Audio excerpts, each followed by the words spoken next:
Chapter 22 Year 874 PXF Spring. Talon awoke face down on the familiar boulder beside the spring, clothes damp, but not soaking as they would be if he had just emerged from the water.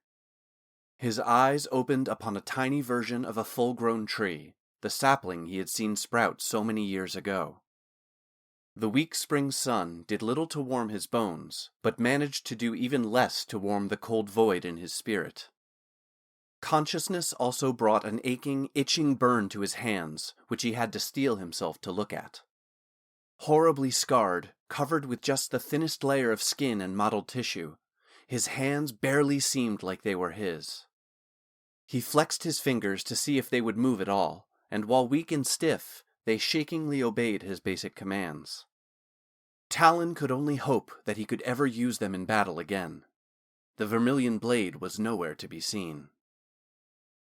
Talon sat up and looked to the sky, the spring, and the verdant forest around him, and said only, "Thank you."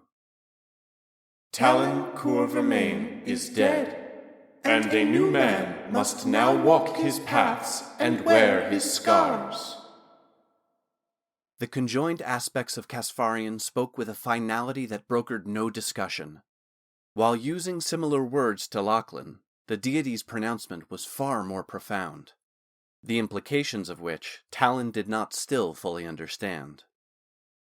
The last chain binding you to darkness is gone, and the cursed blade has no hold over you, but not without cost and consequence.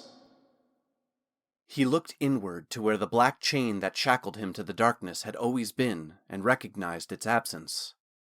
It was odd for it to be missing. Does one mourn when a part of themselves since birth is shorn away, even if it is a hated part? The void in his spirit he felt upon awakening was not just for what had occurred at the keep, but also for his freedom from the chain.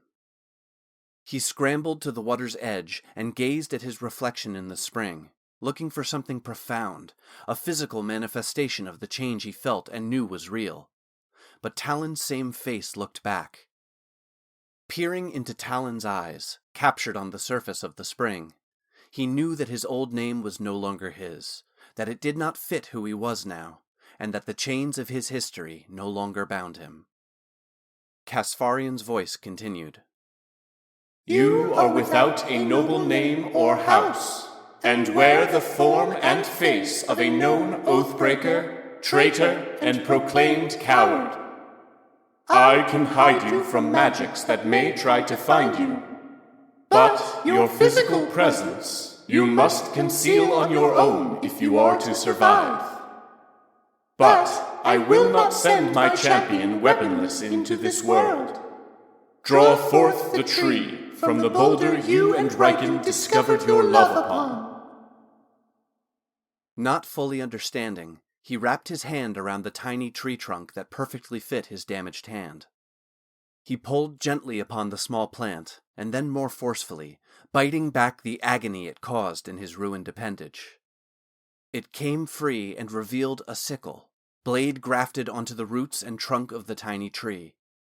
As he held it, he felt his senses awaken to every living thing around him, feeling them and seeing through them as if they were an extension of himself. Hanging from a loop of vine entangled with the sickle was a seed much like an acorn. He placed the pendant around his neck and could feel its magic cloak conceal him. Your place on the Moral Thaw, the great world tree, is yours to decide. Whether that is to be bark or thorn, root or leaf remains to be seen. My gifts that you have already received, both boon and bane, are all I can offer you. However, another, as ancient as I, has hidden what was your true birthright in your path. It lies in the place Talon knew as home. The man who once was Talon knew he had saved only himself. His own chains to darkness were shattered, but others still existed or had been newly forged by his father's designs. And while the Vermillion blade was nowhere near, he somehow knew it had escaped from Casfarian's spring and still moved through the world. In answer to himself as much to the deity, he stood at the edge of the spring, shoulders straight, sickle in hand. I shall be a thorn, as it both protects the tree and injures its foes. He rolled the word around in his mind before declaring, My name is Thorn. Thorn could not tell if Casparian was satisfied with his choice, but for once, perhaps the first time in his life, he did not care about any other's opinions or expectations of him, even a god's. Thorn stood in confident solitude on the boulder that had driven so much of his previous life, Talon's life. But now it was Thorn's choice if it would guide it any longer.